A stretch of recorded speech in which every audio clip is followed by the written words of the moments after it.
What if Iron Man wasn't just a cool idea, but a character your table would never forget? Today we're brewing Iron Man into a fully playable D&D character, breaking down the choices, the flavor, and the mechanics that make them sing at the table. Ever wonder how to build Iron Man into your D&D campaign? We'll show you how to do it, because this is how we brew it. Homebrew is where the heart is. It's where dungeon masters, dice goblins, and beautiful chaos gremlins come together to turn sparks into legends. So how do you take an idea, a class, a twist, a backstory hook, a wild mechanic, and turn it into something that actually works at the table? It's simple. We brew it. We've got 6 flavorful categories to walk through, designed to help you build characters that feel alive, playable, and unforgettable at the table. And today we're going to do Iron Man. Don't do too much. We don't have the copyright. But first today, Taylor, our sponsor is D&T. So you challenge me. What character from the Iron Man universe should I play as I read this ad read? What's his name? Pinky? No. Small? No. Pinky? He's like the bodyguard. Oh, Happy? Happy! I was close. All right. Real talk for a second. If you ever hit that mid-session slump where your brain just logs out right as the DM asks you what you do, yeah, same. That's why I've been drinking D&T. This isn't just tea. It's your long rest in a cup, whether you're channeling arcane focus or you're trying to survive your dungeon master's emotional damage. D&T blends are crafted to keep your mind sharp and your roleplay sharper, smooth, flavorful, and dangerously easy to drink mid-monologue. If you want to try it, just a suggestion, you can use code TSP for 15% off. Not only are you upgrading your table experience, you're directly supporting the show, Mr. Stark. So yes, grab some D&T, keep your brain online, and maybe, just maybe, you won't have another explosion in the lab today. That was good. You gagged me a little bit. I didn't know you were going to say some of the stuff that you said. Just trying to get the right cadence for him, you know? Yeah, like he has that a was specific pretty cadence good. of speaking. All right, so as we go into the categories, thanks D&T for being our sponsor today. We're going to talk about B, base build. What's the mechanical foundation? Class, species, stats, and the non-negotiables that make the character function are resonance and vibe. This is where the character gets a heartbeat. What's the tone, theme, and emotional texture? E is extra froth. What makes this character pop? A signature move, a strange habit, a cinematic flourish. W is weird for us, that little off-book detail you'll never find in a standard build guide, quirk or contradiction or secret that belongs to this character alone. I is inner drive. Why do they adventure? Who do they do it for? And what do they want, fear, or feel compelled to prove? And T is tension. What pressure follows them into every scene? Arrival, a flaw, a ticking clock, or a truth waiting to surface. This is the friction that creates the story. The friction that creates the fiction. That's what I'm going to say. There you go. Ooh. You know, I'm a poet and I don't even, but I totally know it. That was horrible. Well, you don't like where I can rhyme all the time with the drop of a dime? No, I like you rhyming, but not when you subvert it. We don't subvert here. We create not art. Right. That's cool. Crazy. We're joking. Hilarious. We're both artists. yes, Taylor, sure.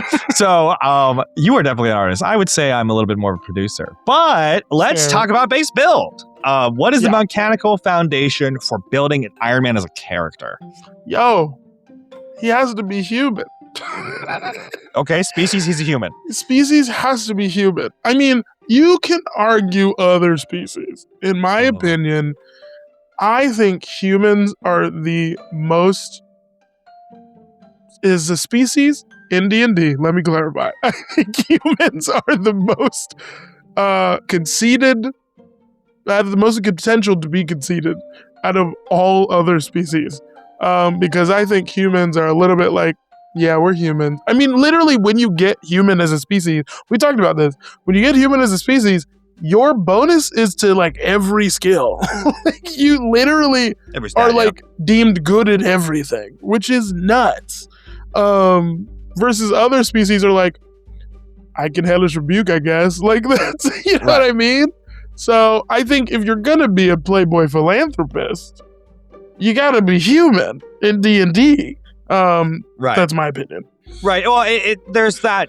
When we talk about what makes Tony Stark, right? Yeah. He also has that, and what we're talking about here too is mostly people's conceptions of Tony Stark and Iron Man from the movies, the MCU. Yes. Because if you talk about the comic book Tony Stark and you want to play the comic book Tony Stark, I have some questions for you. Of like, why do you want to hurt everybody else at your table and be a jerk? Right.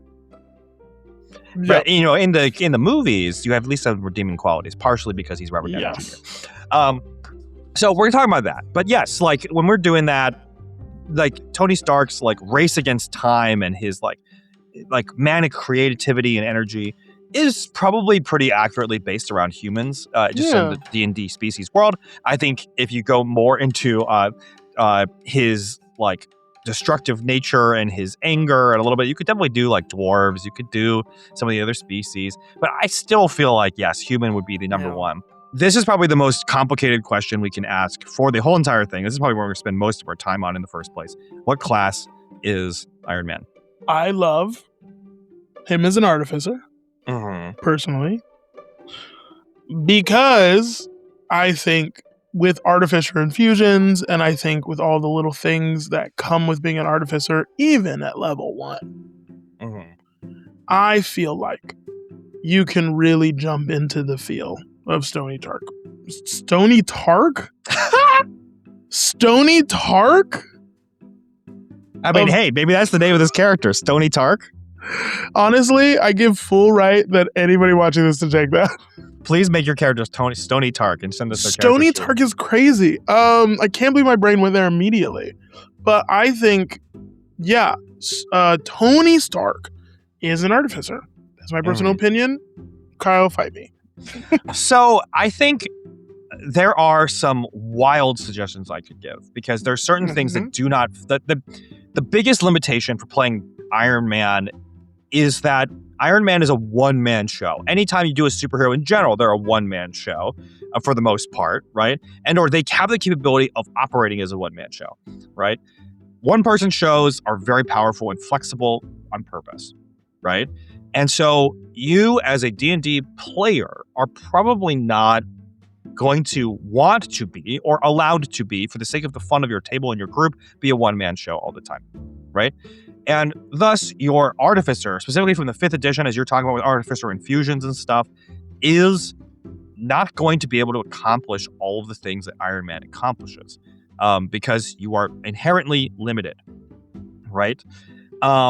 So, what I would say, though, is if you take a look at the artificer from D&D 24, or 5.5, or whatever we're calling it, Wizards, you tell us. I think that this artificer is the best artificer I've seen so far in terms from especially 4th, 5th edition, 5.5. I think this one has the most interesting but simple mechanics for getting this done. I also am familiar with the artificer from 3.5. I actually really do like that class, but also all you 3.5ers know it was complicated. We're talking about 2024 people. Yeah. Oh, and if you would like to take some inspiration from 3.5 psionics, also complicated. Wow. That would also get you to the Iron Man thing, mainly because the psionic has a psionic points pool and you kind of drain energy and gain energy back over time, which is more Iron Man-like, right? Compared to spell slots. I guess. But that's also much more complicated. So I would say, here's my proposal, right? You do the D&D 24 artificer and you make them a battlesmith. Yeah.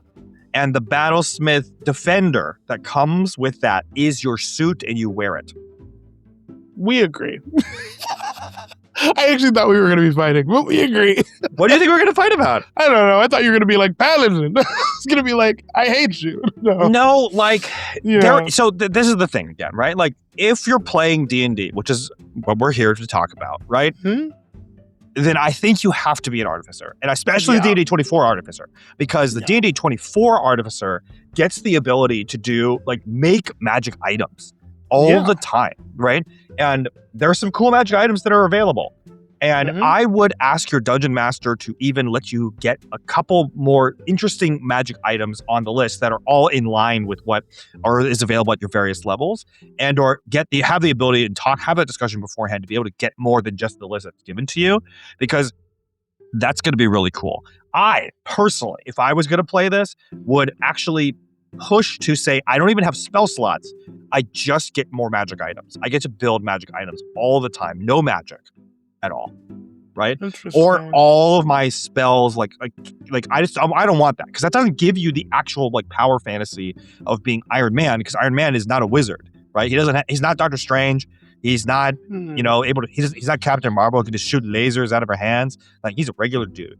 So when you lose the defender armor, you should have 0 spellcasting, in my opinion, and 0 magic. So I would ask instead to have it all be item based, and I think that's pretty cool. And forgo that to get more magic items, because like right now I'm looking at the chart, a level 2 artificer, level 3 artificer, level 5 artificer, all the way up to level 5 gets 2 magic items. Right. Lame Wizards, lame. Here's the thing though, I'll push back a little. In my experience, this is my experience as a player, as an artificer, is that when I played an artificer, I always flavor my spells, because I'm not a wizard. I flavor my spells mechanically. So whenever I cast, I'm trying to think, whenever I cast Mending, it wasn't me being like, I read this incantation. It was like, no, when I cast Mending, I tell my homunculus servant Mending, and it walks over there, its hands turn into a needle and thread, and it starts to sew up the clothes. Like, that is literally what it does, and that is my spell, quote unquote.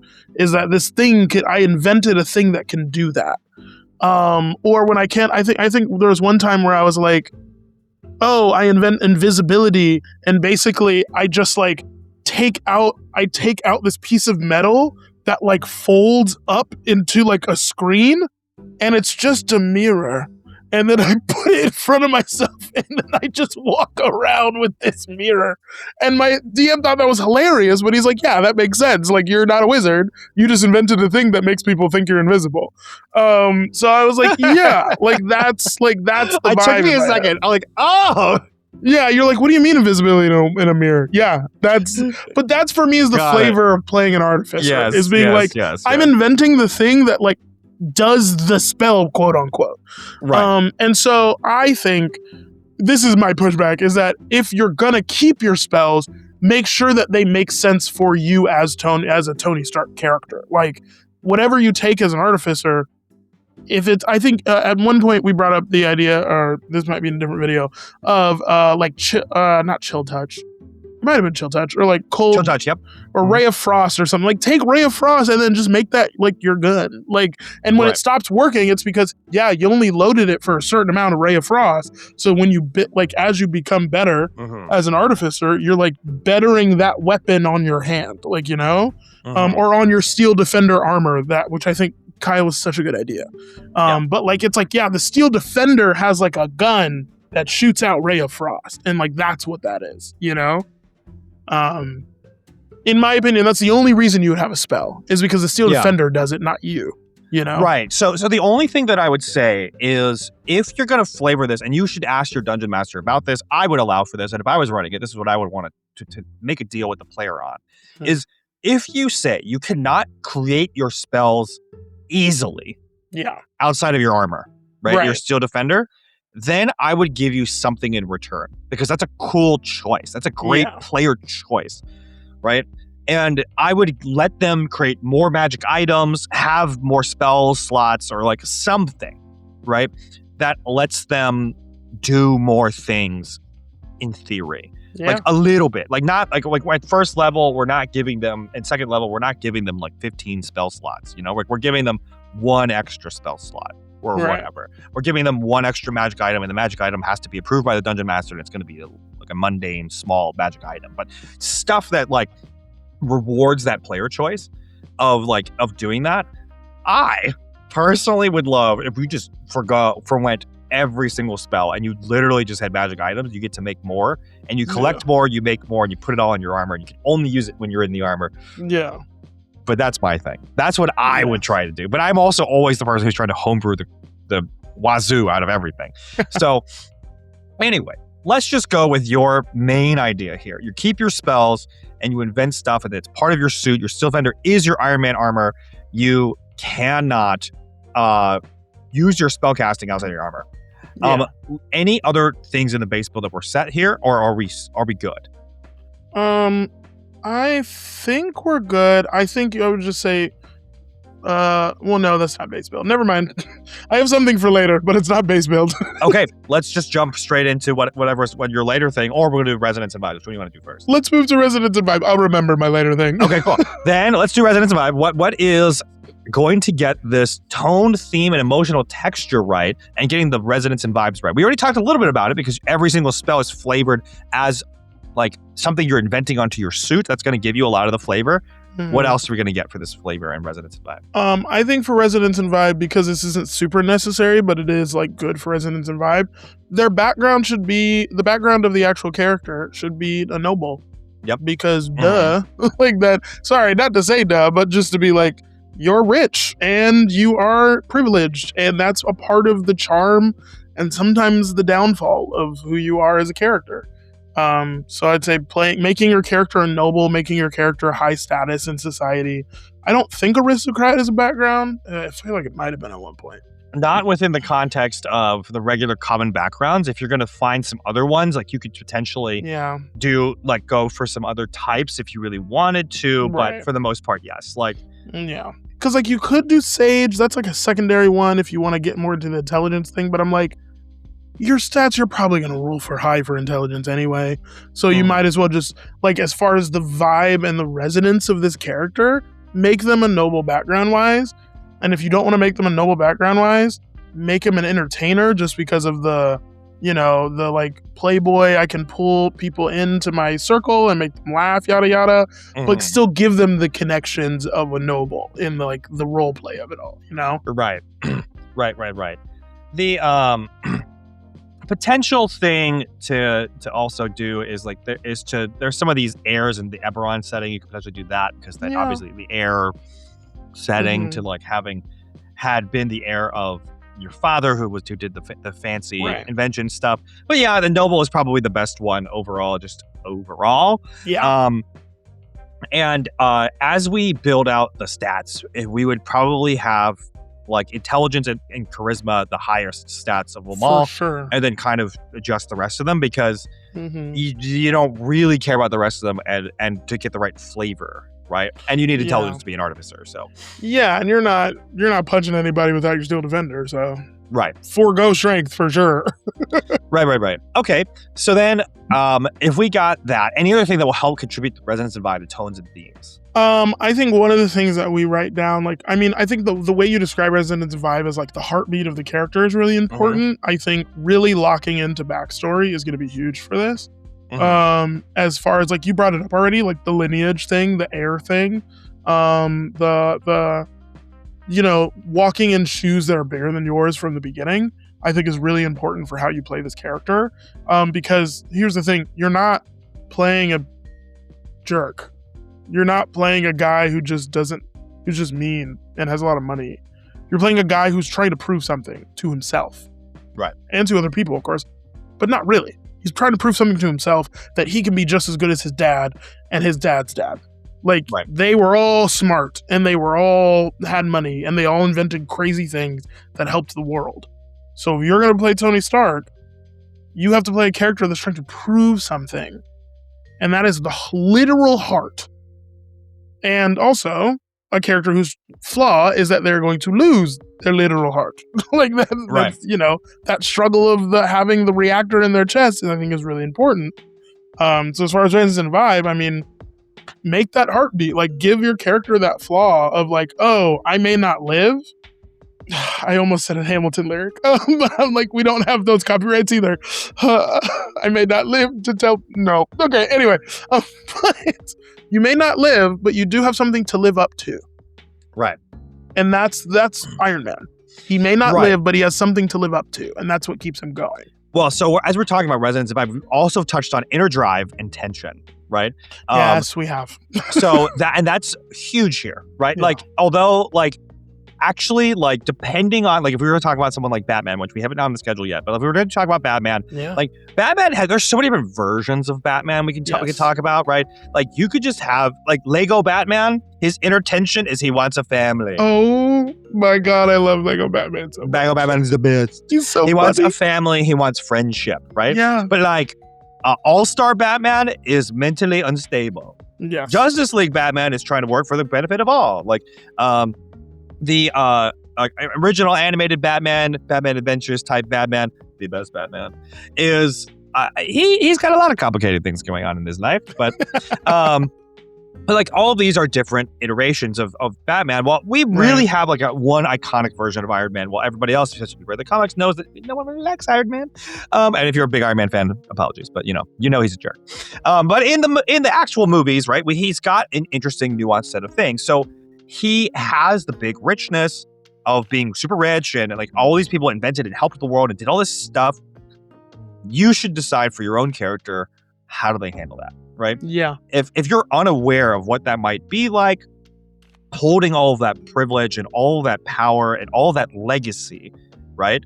Watching Iron Man might be a good reason to do that, but perhaps, Taylor, we can suggest also, like, what is a character or a show or something we could watch to kind of, like, get the right vibes for that.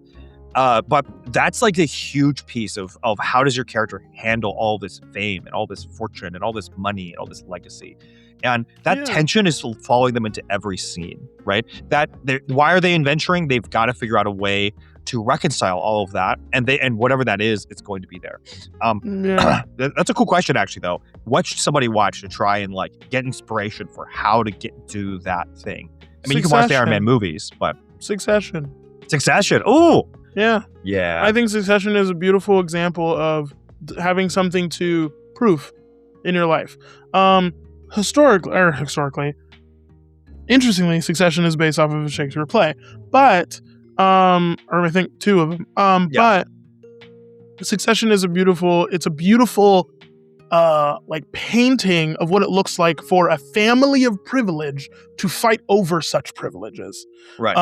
Constantly. Siblings bickering all the time. And I think it's a very fascinating research piece for Iron Man, because I think if you are going to play a character like Iron Man, watching something like Succession, you kind of get to see inside the mind more of these characters who have privilege, but like also some of them actually have really good ideas, and some of the siblings in Succession are kind of smart. Some of them most of them are horrible people and make really bad choices.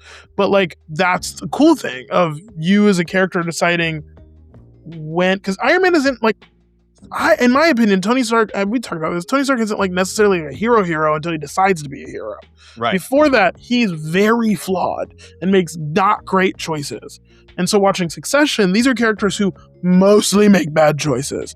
So, but for something they think is good.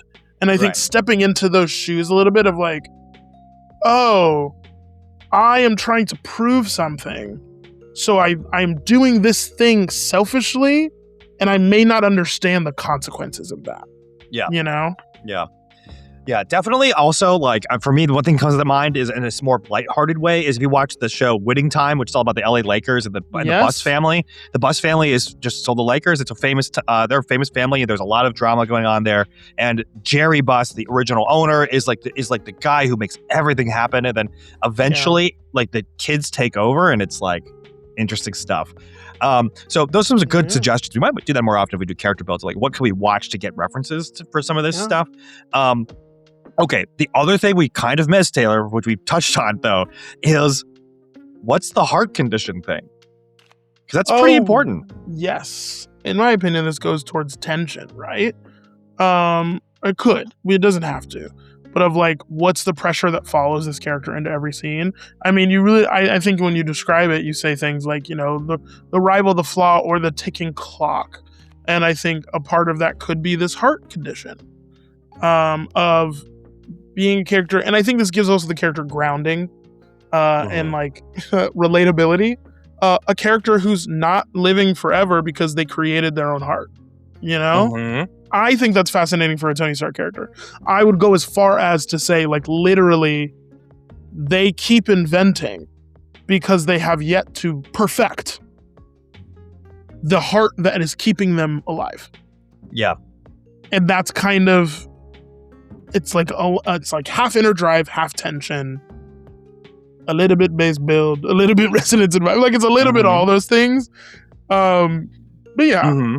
Here's what I would even say, right? So to give your dungeon master a knife, something that they can, or you can hand the dungeon master in your backstory that'll help set the world that the dungeon master wants to create, and also come back to you as a big, interesting story. I would do something like, okay, this character was infected with some sort of disease of magical ilk, and that started to give them heart failure, and they realized what was going on. They created an artificial heart of some kind that staved off the virus.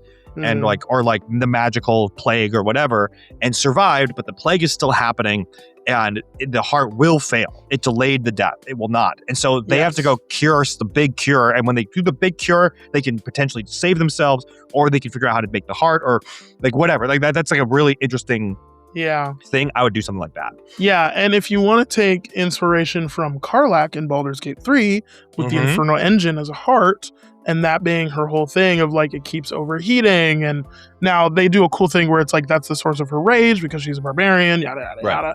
But which you don't have to do. But that is also cool inspiration to pull from the Infernal Engine with Karlach in Baldur's Gate 3. That also could be actually a little bit of pushback on us being you have to be a human, to saying you could be a tiefling. Yeah.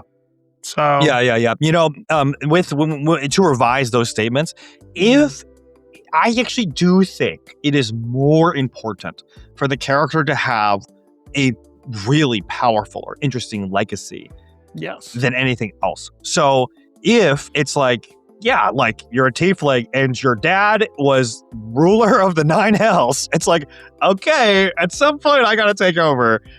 That's a lot of pressure. Right? Or